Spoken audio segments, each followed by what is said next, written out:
નમસ્કાર! આજના ખાસ વિશ્લેષણમાં તમારું સ્વાગત છે. આજે આપણે ઇતિહાસના એક એવા સાહસિકની વાર્તામાં ડૂબકી લગાવવાના છીએ, જેણે અજાણ્યા અને અત્યંત વિશાળ એટલાન્ટિક મહાસાગરમાં ઝંપલાવવાનું અદ્ભુત જોખમ લીધું હતું.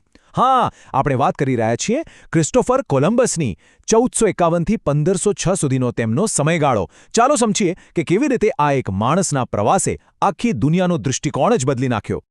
હવે જુઓ, સૌથી મોટી અને આશ્ચર્યજનક કહી શકાય તેવી વિડંબના તો એ છે કે જે માણસે દુનિયાનો આખો નકશો જ સંપૂર્ણપણે બદલી નાખ્યો, તેણે આ કામ ખરેખર તો એક મોટી ભૌગોલિક ગેરસમજના કારણે કર્યું હતું. મતલબ કે આખી દુનિયાના નકશાને જોવાનો આપણો નજરિયો એક તદ્દન આકસ્મિક ઘટનાને લીધે હંમેશ માટે બદલાઈ ગયો. છે ને ગજબની વાત? આ વાર્તાની શરૂઆત પણ બહુ રસપ્રદ છે. જીનોવામાં એક સાવ સામાન્ય વણકર પરિવારમાં જન્મેલો આ છોકરો, પિતાના વ્યવસાયથી સાવ વિપરીત, તેને સમુદ્રનું ભારે આકર્ષણ હતું.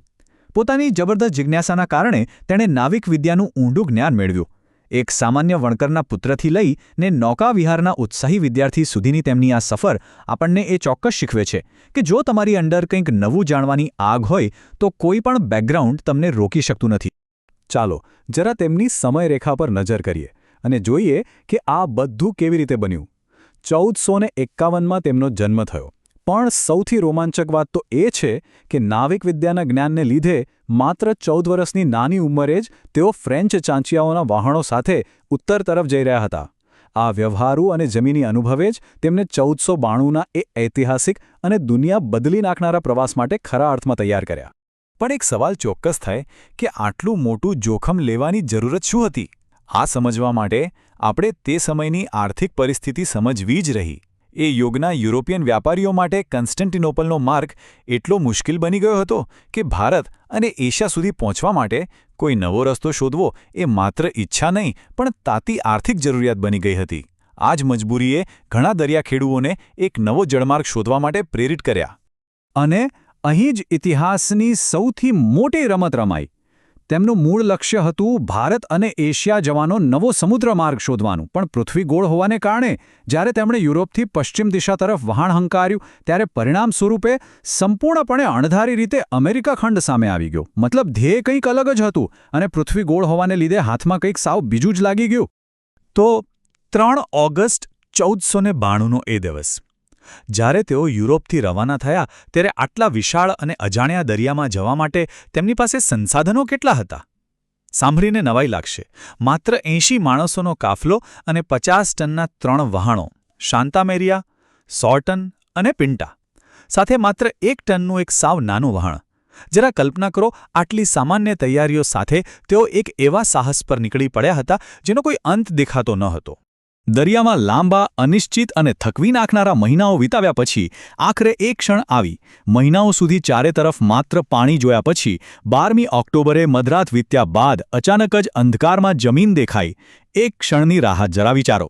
મહિનાઓનો તણાવ અને ડર રાતના એ અંધકારમાં જમીન જોતા જ જાણે ગાયબ થઈ ગયો. ખલાસીઓ માટે આ જીવનદાન જેવું હતું. અને પછી સવાર પડતા જ ઘટનાક્રમ ખૂબ જ ઝડપથી આગળ વધ્યો.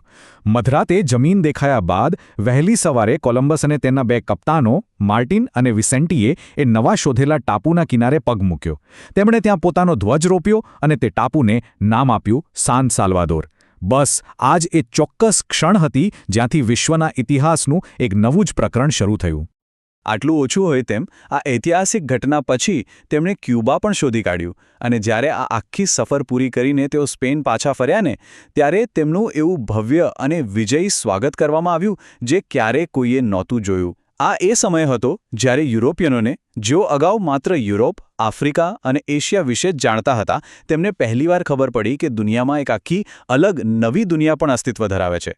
હવે બહુ ઓછા લોકો એ વાત પર ધ્યાન આપે છે કે કોલંબસ માત્ર એક જ સફર કરીને નહોતા અટક્યા. જી હા, તેમણે એકંદરે કુલ 4 ઐતિહાસિક સફર કરી હતી. આ 4 સફરો દરમિયાન તેમણે મધ્ય અને દક્ષિણ અમેરિકાનો ઘણો ખરો પ્રદેશ શોધી કાઢ્યો.